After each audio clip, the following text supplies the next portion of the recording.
রোজকার রান্নার থেকে আজকের recipe Gobi Manchurian, heavy tasty.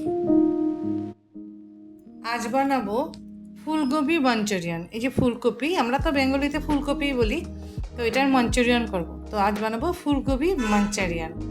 তো এটা বানাতে লাগবে, ফুলকপিটা আমি একটু লবণ দিয়ে সিদ্ধ করে নিয়েছি হালকা, আর লাগবে ক্যাপসিকাম, এরকম করে স্কোয়ার স্কোয়ার করে কেটে নিয়েছি ক্যাপসিকাম, টমেটো, পেঁয়াজও এরকম বড় বড় করে কেটে নিয়েছি, পেঁয়াজ, রসুন একটা গোটা একটু কুচি নিয়েছি, tomato sauce, cornflour, soya sauce আর রেড চিলি সস।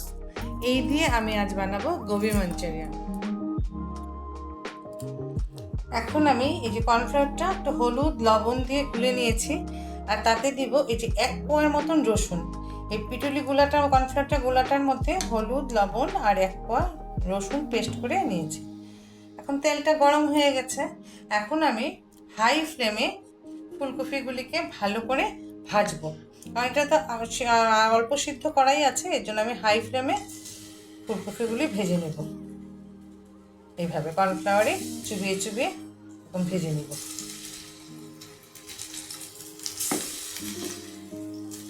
এটা যেন ফ্রাইড রাইস দিয়ে বা খালি খালি খেতেও ভালো লাগে, বা চাউমিন দিয়ে বা রুটি পরোটার সাথেও খেতে ভালো লাগে। করে দেখো, ভালো লাগবে।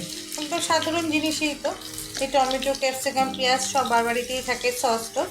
তো এভাবে আমি গোবি মাঞ্চুরিয়ানটা করবো। তো এটা এখন লাল লাল করে ভাজি। এই যে ফুলকপিগুলো 2 দিক লাল লাল ভাজা হয়েছে, 2 পিঠ ভেজেছি। এই যে এই সাইডটা সব দিক ভালো করে ভেজে এখন আমি উঠিয়ে নেব। তো এখন আমি ফুলকপিগুলি উঠিয়ে নিই। ফুলকপিগুলি ভাজা হয়ে গেছে, তেলটা গরমই আছে। তাতে এখন আমি দিব পেঁয়াজটা। পেঁয়াজগুলি বড় বড় করে কেটেছিলাম, পেঁয়াজটা দিব। সাথে দিয়ে দিব ক্যাপসিকামটা।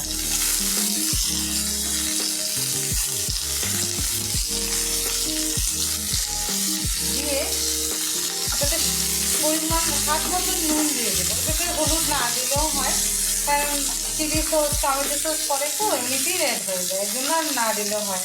তো আমি এটাতে দিয়ে দেবো স্বাদ মতন নুন। আমাদের মনে রাখতে লাগবে ফুলকপি ভাজার সময় আমরা লবণ দিয়েছিলাম, তো এটা একটু একটু মজুদ।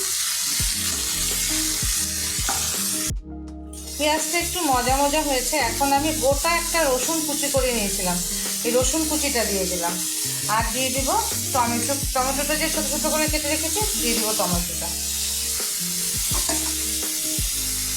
দিয়ে এটাকে আমি ভালো করে ভাজা করব। গলবে না, কিন্তু নরম হবে, এরকম একটা ভাজা হতে লাগে। চিকেন মধ্যে গলে গেলে ভালো লাগে না।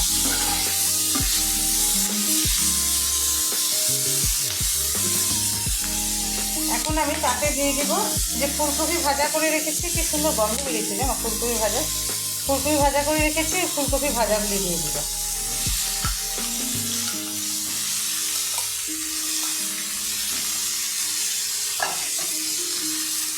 দিয়ে এটাকে একটু ভালো করে, এটা কিন্তু মানে লো ফ্লেমে করতে লাগে না, মিডিয়াম ফ্লেমে করলে, হাই টু মিডিয়াম ফ্লেমে করলেই হয়। কারণ কি গলে গেলে, টমেটো গলে গেলে এটা খেতে ভালো লাগে না। হাই টু মিডিয়ামে রসুনও ভাজা হয়ে যায়, পেঁয়াজও ভাজা হয়ে যায়। তো এইভাবে আমি এখন একটু ভাজা ভাজা করবো।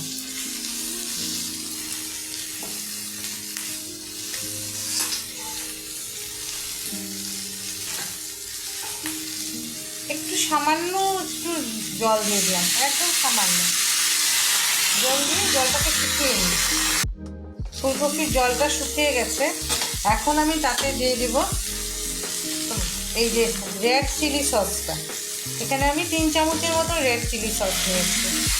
তাতে আমি রেড চিলি সসটা দিয়ে দিলাম, আর দিয়ে দেবো টমেটো সস। এখানেও আমি 3 চামচের মতো টমেটো সসটা দিলাম। আর দেবো 1 চামচ সয়া সস।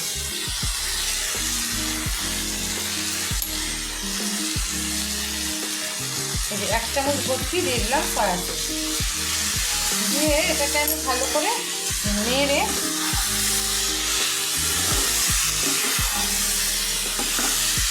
এটা না খেতে খুব ভীষণ ভালো লাগে গো। তোমরা একদিন করে দেখো, একদম ইজি। আর সবারই ভালো লাগে, বাচ্চা বলো বড়দের বলো সবারই ভালো লাগে।